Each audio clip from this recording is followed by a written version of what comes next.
My name is Aron King. I'm Secretary for Capital City Black Nurses Association. And I have Carter Todd here, President of Capital City Black Nurses Association. And we're doing a live stream to test out some new features. And we also wanted to talk a little bit about graduate school and our experiences through education for nursing. So I'll go ahead and start with Carter. Well, first and foremost, I want to give a shout out to Aron King. He's pushing us forward for our nonprofit and trying to keep us relevant and ahead of the curve when it comes to technology. So if you're dealing with any glitches or having any issues, just give us some feedback. It's our first time using this feature, and we're really excited about the capabilities moving forward because we all know we're zoomed out at this point, so we're trying to stay ahead of it. But yeah, Aron wants to talk about my journey through education or higher level education. So I'm a nurse, right? I went to nursing school, but I did a lot before that. So in high school, I did fairly well. Schools always came easy to me. I cannot lie. I've been very fortunate that I know how to do school. I went to a big school out of high school and was a little bit overwhelmed for a lot of different reasons. So I came back to California and did the JC route. And I bit off 2 years of junior college prerequisites because I wanted to do nursing. That was the carrot that was leading me down the path. And I was also playing baseball at the time, so that's all I could do. And I was working full time.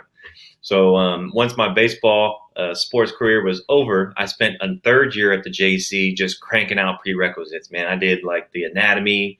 I did the OChem over the summer, like it was an 8-week OChem, just intense class. Knocked out a bunch of prerequisites, then came to Sac State. Did the Sac State Bachelor's in Occupational Health and Safety, parlayed that into a nursing school at Samuel Merritt, the accelerated bachelor's degree, because my GPA wasn't good enough to get into nursing school. We all know that now. It's very competitive, specifically here in Northern California, right? So you got to be sitting like 3.8 or higher. And I was a very good B+, A- student.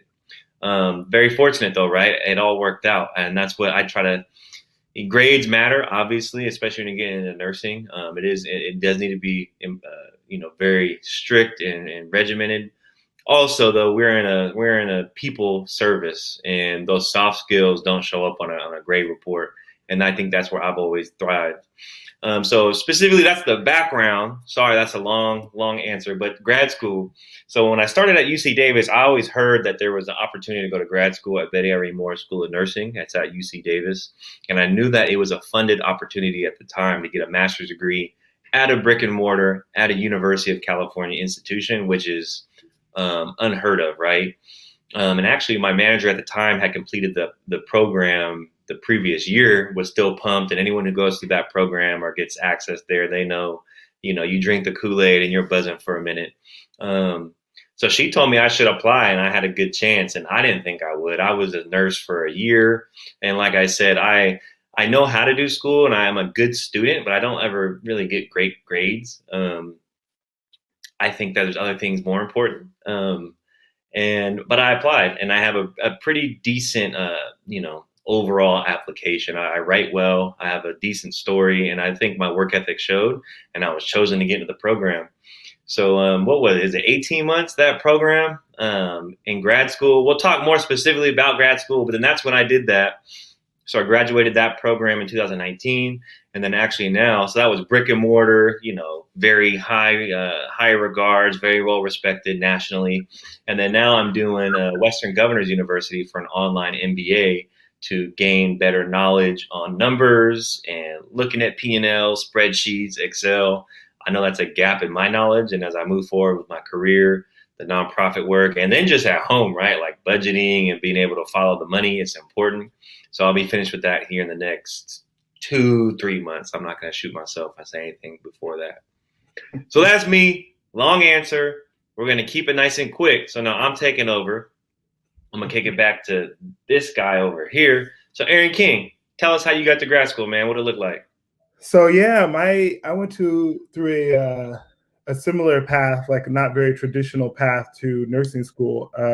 I originally out of high school, I knew I actually wanted to go into nursing school. I applied to Sac State and Humboldt State. You know where that is? Like way up north, right? Way on the top of California, if you're watching this. Yeah, Eureka. So I checked out the campus of Humboldt State because I was like, I want to be different. I want to go away. I want to try this out. and I got scared. I went up there. I see where I would be living in the dorms. I was like, I'm gonna be like 5 hours away from my mom. So, and my mom wasn't too excited about it. So, of course, any kind of weakness I showed about, or any sign that I was considering staying close to home, she took advantage of it. Yeah. I started over at the community college here in Sacramento. I was able to knock out my prereqs. Similar to you, I was working in hospitality. So I worked at two different. Worked at a restaurant for a while, which teach you a lot of customer service, right? And I always tell people that like it was a perfect job, like hospitality especially, right? Because you're working in a tip position, you have like a limited time to, like talk to someone and make them want to give you money, right? And so it was kind of like you go out there, you just like the charisma, everything, you just shine, right? So it prepared me a lot with nursing and working with a lot of different people. Some patients going through certain things, others just difficult, right? So once I got all my prereqs done, I applied to all the programs. I applied to, I think there's 4 different community colleges or 3 different community colleges in the area. Then Sac State also, which is merit-based. And then I had a friend that went up to Shasta College in Reading. And he's like, yeah, you should apply to this. And I was like, I didn't even know what Reading was. And so I get to the website, I fill out my application, I send it, and I forget it, right? And that program was like waitlisted. So once you apply, you're on the wait list, you're good. So I remember getting a reply back, and they only take like 30 students a semester. And they were like, oh, you're number 222. I was like, really? Like that's not gonna happen anytime fast, right? So while I was at it, I was just working and grinding, saving up my coin. I missed a couple applications for some of the community colleges, and all the time, my space in the line is still pending at Shasta, right? And so as they get more people in, maybe they'll start to reach out like, hey, it's time for you to start the program, to different individuals on the wait list. And maybe they went somewhere else. So the wait list wasn't actually that long. Yeah. And so I believe it took me about 1.5 years, 2 years, and I got a letter. Congratulations, you got into Shasta College. And so changed your life, man. Yeah, talked to my wife. I was like, hey, I'm gonna move up there. I think it's best that you stay here. We owned a property. We didn't have kids, so we separated. We stayed together, but we separated. I moved to Reading. She stayed in Sacramento. Reading is about 2.5 hours away. It's up north. That's a long 2.5. Yeah, it's very straight. And I moved up there. I didn't even know where I was going to live. Like I knew nothing about the program. I ended up getting a place in the dorms as like a 26-year-old married man living in, community college dorms, which I didn't even know they existed, right? So I did that. I got out, got my associates, and then I immediately started my bachelor's online through University of Texas. I finished that fairly quickly. And then I came back to Sacramento. I got my dream job in the ICU. I was working there. I was very happy. And then I grabbed a per diem job at another hospital here in Sacramento. And, I started hearing whispers about the program over at UC Davis and how it was funded. It's a master's program. And I was like, huh. So, that's what brought me in. I just decided, I was like, hey, it's funded, Yep. generally funded, right, at that too. So I said, why not? So that's how I came in. Cool. And now we both are graduately prepared. What do you think? So going to grad school as a nurse and MS, MSN, do you think it makes a big difference? I feel like you bring a lot of your experience. We had a lot of mixed cohorts over at. We're both graduates. For all you that don't know it, Betty Irene Moore School of Nursing at UC Davis, and the cohorts were interesting, right? Because you get these pre-licensure people, you get PAs, you get NPs, there's PhD students, and so you're kind of thrown into these groups, these mixed groups, to work on projects. And definitely, like your experience at the bedside or wherever you are in nursing, it brings like a different outlook on these issues that you attack, right? Because some of the pre-licensure students, some of the contacts, they only have one way of seeing it, right? A lot of them don't have medical backgrounds, so they base everything off like literature that they've read in school, right? Their textbooks. And then you get programs like the PA program where you might have some respiratory therapists, you might have people who have done different roles. And so they have a different point of view on issues. So I think it was nice to come in with the experience as a nurse in that background. And there was a big opportunity to learn, and there's a big opportunity to teach other students when you work in groups, right?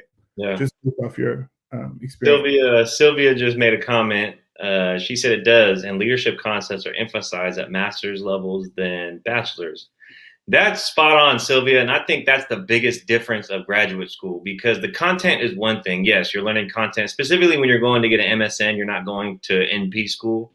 You're getting more of the exposure to a higher level of problem solving and critical thinking from like a process standpoint, right? Like looking away from just my patient or my unit and understanding that where we nurse is not just in this little sphere by itself.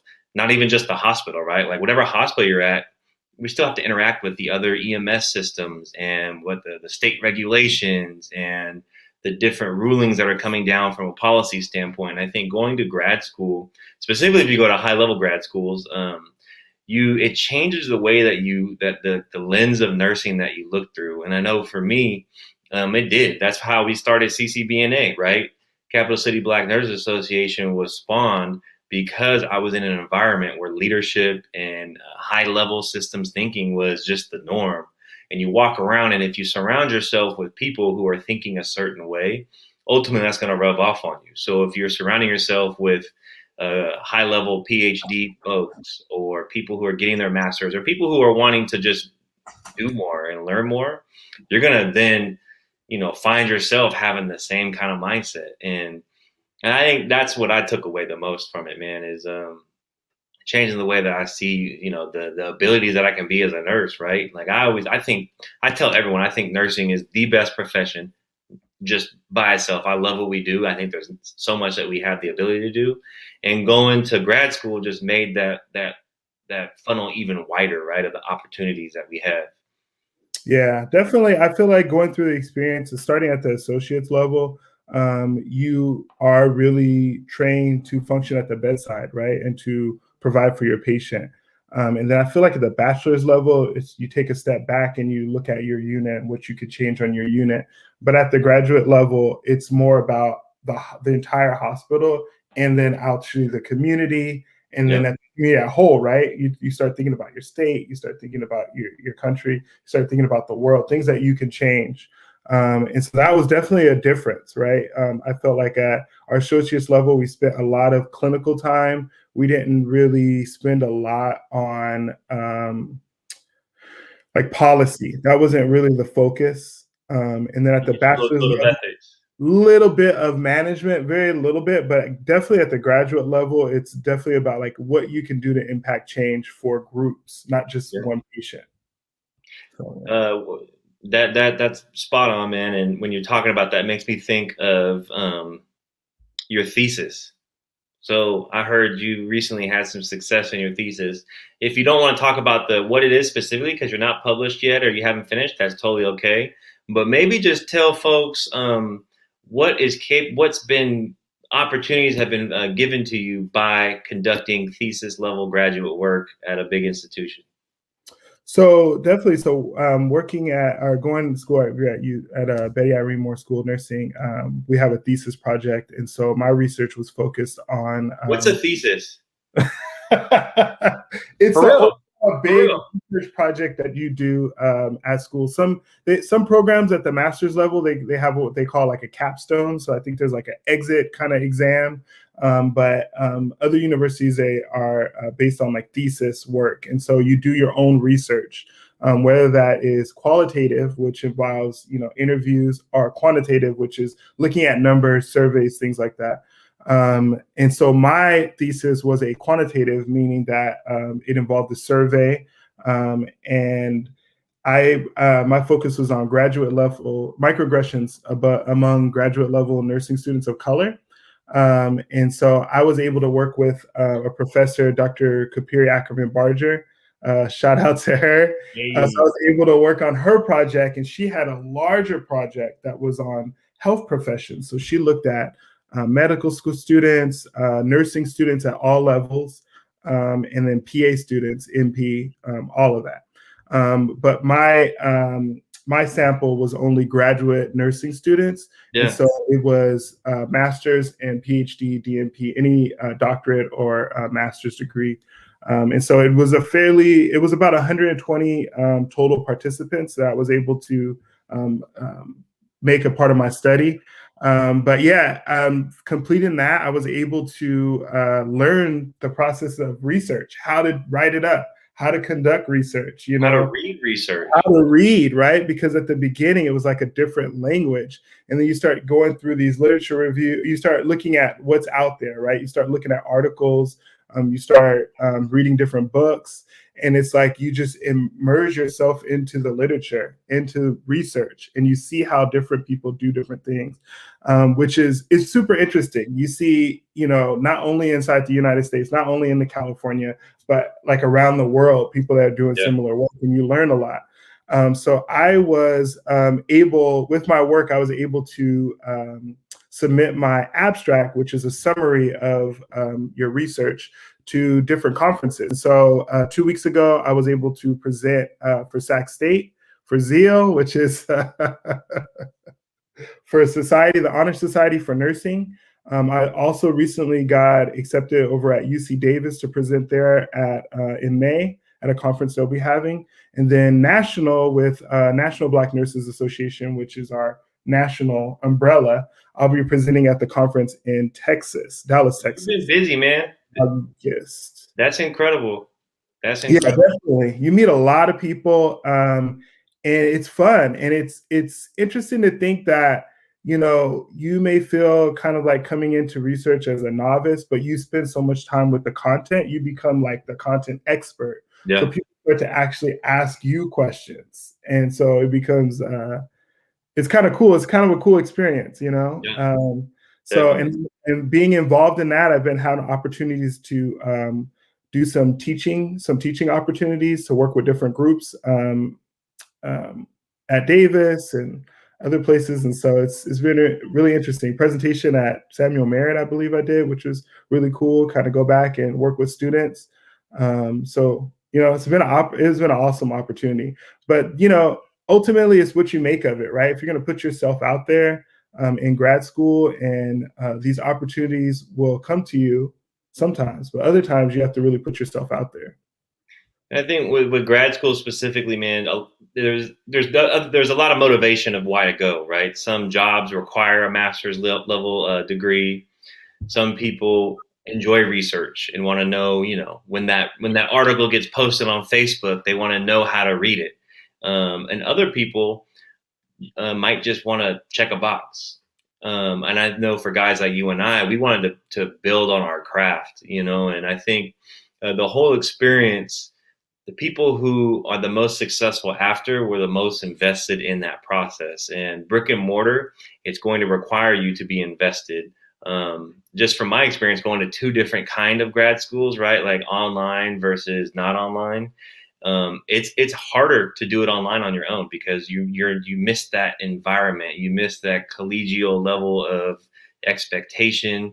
And maybe that's just specific for me, right? Because I'm a little bit more laid back.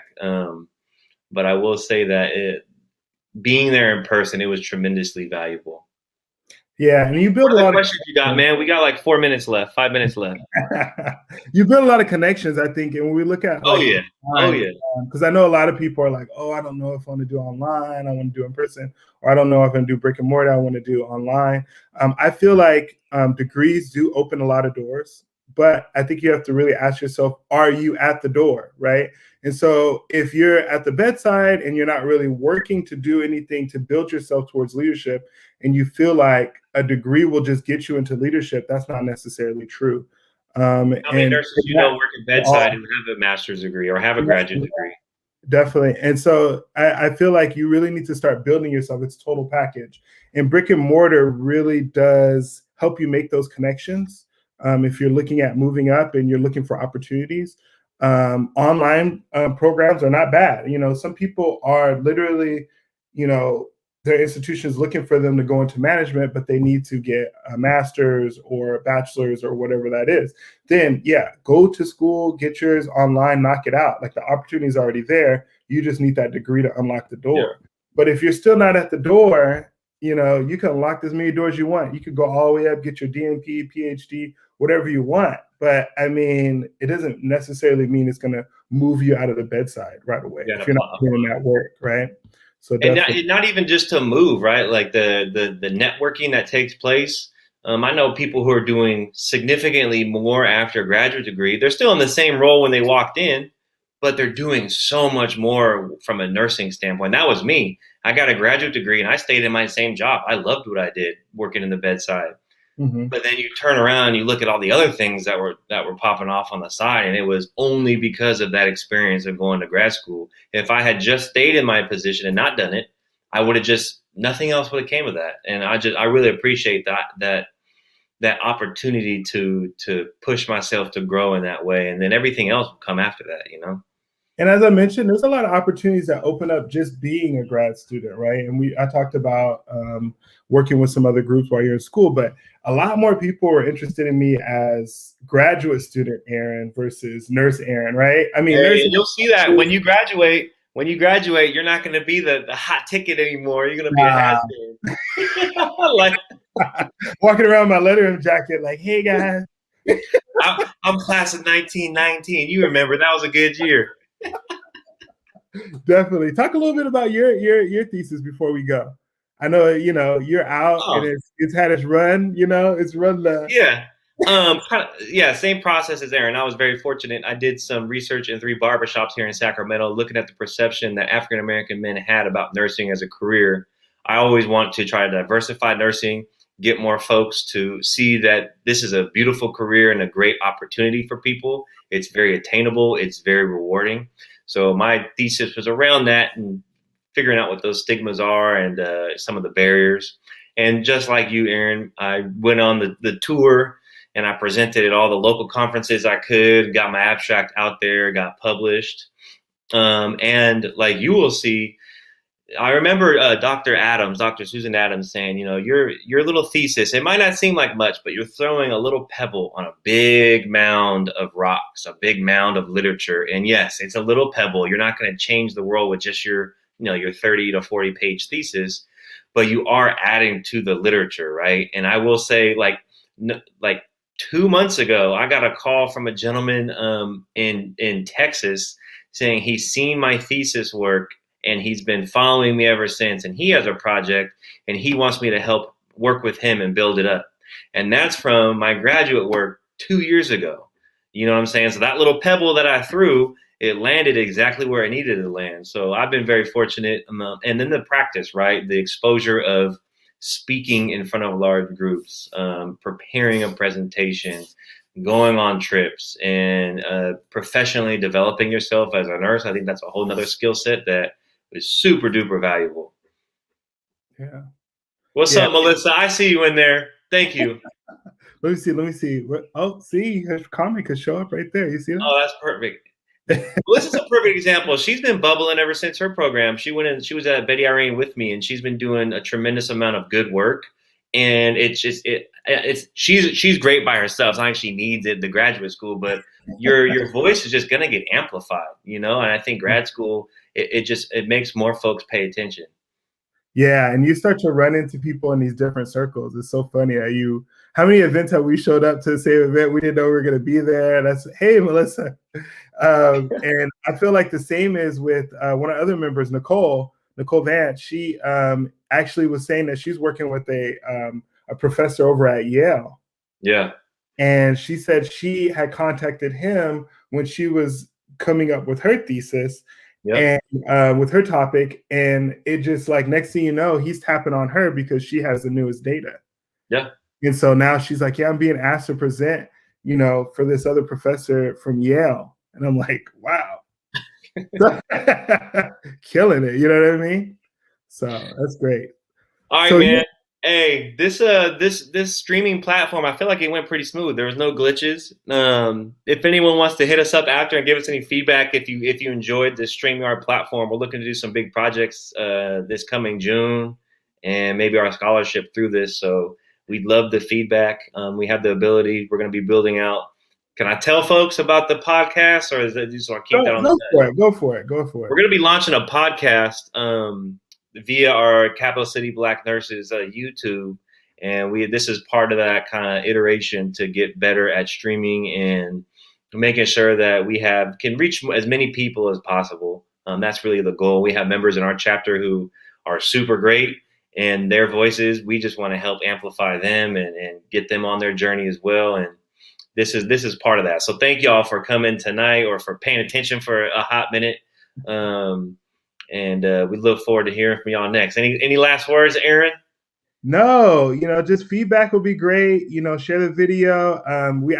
This is running simultaneously on YouTube also. And so we're going to try to build up our YouTube so we can share some videos, some presentations, some education. Like you said, we're going to try to do that podcast. We have a lot of members that are interested. Sade Vance, she was really interested. Is great on video. If you haven't seen her video, posted a couple weeks ago for Black History Month. She did amazing in this interview. Yes, also, we had Roxanne Dosti, we had Dr. Ricky Norwood on there for Black History Month, and they worked with our partners, the college. So yeah, we'll be doing more of this and interacting. So like I said, share us on Facebook, follow us on Instagram, LinkedIn, Twitter, Periscope. Where else are you at? You got another Periscope? Nah, that's it, man. I'm old school. I'm old. I'm 32. I don't even. They say TikTok, and I get dizzy, man. I haven't downloaded TikTok. I'm not crossing over. Maybe we will. Maybe we'll start doing the nurse dances. All right, man. Thanks for partnering on this. And I appreciate you, man. Thanks for the energy. All right, y'all. We'll catch you later.